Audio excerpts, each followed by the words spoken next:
A ideia para você conseguir destravar sua improvisação, para você conseguir recuperar tempo perdido, né? Às vezes você ficou muitos anos, pode ter ficado muitos anos tocando, estudando da mesma forma, só tocando as mesmas escalas, fazendo os mesmos exercícios, você sente que você ficou estagnado. Então o que acontece? Quando você vai improvisar, se você fica muito preso numa região só, é interessante você pensar em desenvolver a capacidade de improvisar sem ficar pensando em escalas, porque quando vem um acorde, você pensa, pô, esse acorde cabe tal escala, aí vem o próximo acorde, esse novo acorde cabe tal escala, então deixa eu ver aqui qual é o shape, e fica fica uma coisa muito matemática, né? Tipo, faz um acorde alterado, eu faço a escala alterada, aí faz um acorde menor, eu faço um dórico, e às vezes você já passou por isso. Você já sabe quais são as escalas que funcionam nos acordes, você sabe quais são as notas, você sabe quais são os intervalos que formam essas escalas. Em suma, você sabe, você tem intimidade com a parte teórica, só que você já percebeu que só isso, parece que está faltando alguma coisa, que só isso não vai te levar a improvisar porque você fica agarrado, né? Você fica preso no seu pensamento, você fica tendo que pensar um monte de coisa, planejar tudo para tocar e você não consegue na hora se expressar. Porque quando a gente vê improvisação, eu pelo menos quando eu comecei a me interessar por esse mundo da improvisação, assim, por essa técnica, eu via os outros músicos tocando, músicos que eu conhecia pessoalmente e até os grandes mestres da improvisação, né, que a gente ouve nas gravações e tal. Então você ouve, quando eu ouvia essas gravações, eu via, cara, parece que para esse cara é fácil demais, parece que ele não está acessando essa informação no mesmo lugar que eu tô. E isso eu digo depois de já saber o que tinha que usar nos acordes, nas músicas, né? Porque antes também tinha outra fase, né? Que eu queria só improvisar, mas não sabia. Aí fui procurar conhecimento, aí aprendi quais são as coisas, as técnicas disponíveis, né? As escalas disponíveis para tocar nos acordes, etc e tal. Mas eu senti que depois, mesmo depois de saber tudo isso, e mesmo depois de digitar tudo isso, eu ainda estava travado. E aí que eu comecei a sacar que, na verdade, você tem que improvisar sem pensar nas escalas. Da mesma maneira que você fala a língua portuguesa e você não fica pensando em escolher as palavras para falar, né?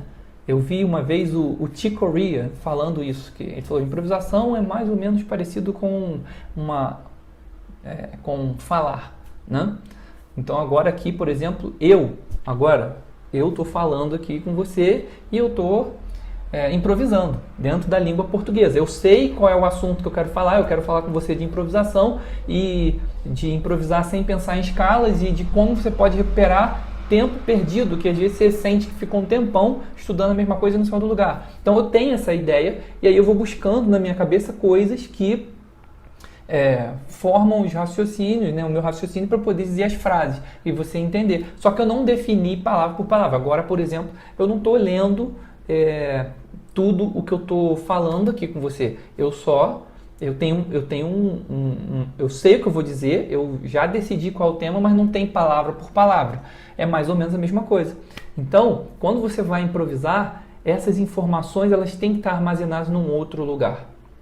E foi isso que eu comecei a sacar. Cara, esse negócio tem que estar em outro lugar. Eu tenho que treinar ela a ponto de tornar isso subconsciente, para não ficar mais pensando.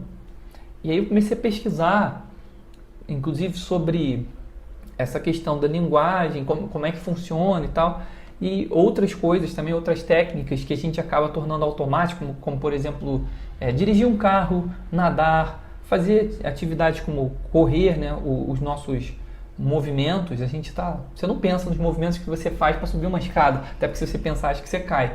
Então está tudo automático para você. E eu fui sacando que as coisas que a gente tem no nosso piloto automático, na verdade, elas estão sendo processadas numa velocidade muito maior.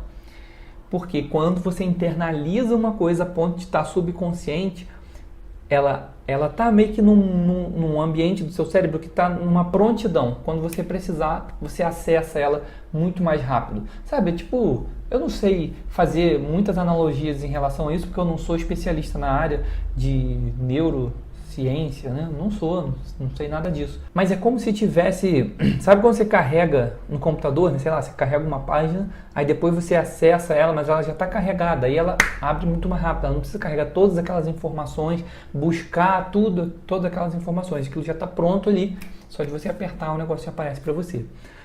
Então foi isso que eu comecei a sacar, e isso te leva a improvisar sem pensar em escalas. É você pegar as escalas e levar para um ambiente subconsciente.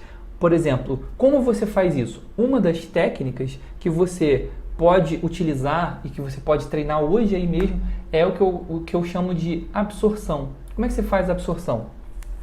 Basicamente você escolhe uma escala que você queira dominar, né? Que você queira ter intimidade com ela, vamos dizer assim.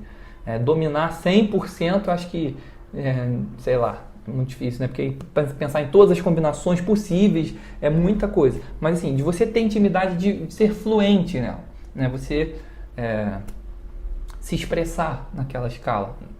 Então pensa aí numa escala, por exemplo, sei lá, para o acorde meio diminuto a gente usa lócreo com nona maior. É uma possibilidade, né? Lócreo com nona maior. Aí, o que você faz? Para você, no momento em que aparecer um meio diminuto, você conseguir acessar aquela nona maior que tem no lócreo com nona maior, que vai gerar a nona maior no acorde meio diminuto, você vai fazer a absorção. Você vai fazer o quê? Você vai pegar um acorde meio diminuto, por exemplo, Dó meio diminuto. Você coloca esse acorde, põe para tocar esse acorde o tempo todo. E aí, você fica tocando essa escala lócreo com nona maior por cima desse acorde. Porque quando você faz isso, você vai imprimindo o som dessa escala na sua cabeça. Você vai ficando íntimo daquele som. Você vai digitando e vai associando a digitação que você está fazendo com o som que você está ouvindo e como esse som está sendo confrontado com o acorde, como é que ele reage ao acorde. Você começa a decorar, você começa a memorizar esse som para depois você acessar ele. Né? Não naquela ordem que você fez, porque afinal de contas você está tocando a escala aleatoriamente. Inclusive é interessante você treinar isso.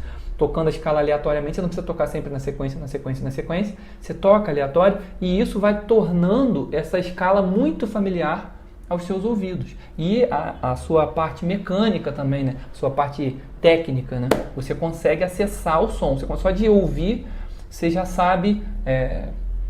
seu dedo, parece que seu dedo sabe o que ele tem que fazer. Ou seja, você está improvisando, está acessando essa escala agora, mas sem pensar na escala. E você vai precisar se organizar para fazer essa técnica da absorção. Afinal de contas, por exemplo, no acorde o exemplo que eu dei aqui, no acorde meio diminuto, que você vai aplicar o lócreo com nona maior. Bom, são 12 tons, né? Não são 380, mas são 12, né? Também não é um. Então você vai precisar pegar cada um desses tons e tocar essa escala em toda a extensão do seu instrumento, tanto no mais agudo quanto na parte mais grave, confrontando com esse acorde. E isso vai exigir, obviamente, tempo de você, né? E às vezes, se você está aqui me assistindo agora, por causa desse título, se você está aqui até agora, com certeza você deve ter filho, você tem seu emprego, às vezes você não trabalha com música, pode ser também que você trabalhe, que você seja um músico profissional. Músico profissional que eu digo é que faça isso, que seja a sua profissão, como eu, né? Eu vivo da música, então eu toco, eu dou aula, eu vivo da música, então eu estou sempre pensando em música, estou sempre em função de ensinar guitarristas a improvisarem. Agora, talvez esse não é o seu caso, às vezes você tem uma outra profissão, você tem filhos, eu também tenho filhos, e eu tenho uma filha, né? Mas às vezes você tem até mais de um filho, e assim, eu fico pensando, né, quando eu casei, eu falei, cara, agora apertou. E aí depois, quando eu tive minha filha, aí o tempo ficou mais escasso ainda. Então eu fico imaginando quem tem 2 filhos, 3 filhos, né? mais tempo ainda que você dedica à sua família. Então é menos tempo que você tem para executar isso aqui. Eu entendo isso, eu sei dessa sua dificuldade, porque eu também tenho filho, eu também tenho família. Agora, o mais interessante é você entender que o caminho para que te leva a improvisar sem pensar a escala é esse, né? Obviamente isso aqui é uma das técnicas, né? Você não vai só fazer isso, né? Você vai ter que saber mais um monte de coisa, você vai ter que tirar solos, você vai ter que aprender. Tirando os solos, você vai encontrar as matrizes. O que são as matrizes? Eu chamo de matrizes, que são, vamos dizer assim, você já ouviu falar no The Lick? Aquele lick famosão que todo mundo usa? Então, as matrizes são um The Lick, são vários The Licks, né? Que são frases que estão na mão de todo mundo. Eu chamo de matrizes porque elas é como se fosse um embrião. Você vê ela acontecendo em vários músicos, né? Interessante. Então aquilo meio que faz parte da linguagem. Então você vai ter que aprender também. Não é só fazer essa técnica de absorção. Vai ter que fazer as matrizes. Você vai ter que desenvolver o seu ouvido. Você vai ter que desenvolver a sua capacidade harmônica. Em suma, você vai ter que fazer várias coisas para chegar lá. E com isso você vai ter que se organizar. Mas é aquela coisa, para pensar, são 12 tons. Se você, no nosso caso aqui da aula de hoje, né, eu estou falando do acorde meio diminuto, que você vai usar o lócrio com nona maior. Você vai ficar bom no lócrio com nona maior. Você vai melhorar no lócrio com nona maior, né? Você vai ficar íntimo desse modo, dessa escala, desse som em relação a esse acorde. Agora, para pensar numa coisa. Se você faz de 20 minutos a meia hora, de 20 a 30 minutos por dia, e cada dia, se você separar, vamos supor, se separar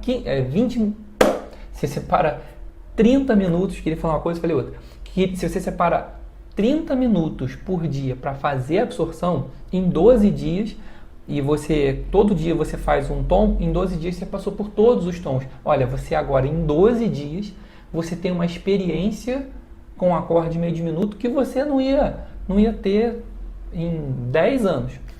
Por quê? Porque você encontrou onde está um problema e você focou nele. E você deu importância para ele. Imagina, numa música, o acorde meio diminuto acontece em 2 segundos. E aí, se você toca essa música sem ficar se preocupando com aquele acorde, eu toco aqui, toco ali, quando der, eu toco a música. Se você for somar, às vezes você tem uma carga horária de, 2 horas de acorde meio diminuto no máximo na sua vida. Olha só, você faz em 12 dias, você já tem 30 minutos em cada tom. E se você continuar, quando chegar ao final dos 12 dias, você retomar o primeiro tom, depois de um mês, você vai ter 1 hora de experiência em cada um desses acordes, em cada tom. Então você já está muito mais íntimo desse som. E isso alavanca muito a sua improvisação. É uma técnica muito importante. Inclusive eu aprendi essa técnica com um músico chamado Gary Burton. Eu ouvi ele falando, eu fiz e senti um resultado impressionante. Ele falou, olha, faça isso, porque isso aqui é incrível, o resultado é impressionante, porque você tem que imprimir o som das escalas na sua cabeça. Eu fiz isso e, cara, só fazendo, por mais que eu explique aqui o máximo que eu consigo cognitivamente te passar, eu nunca vou conseguir te levar à experiência de viver isso na sua pele, fazendo isso na sua mão.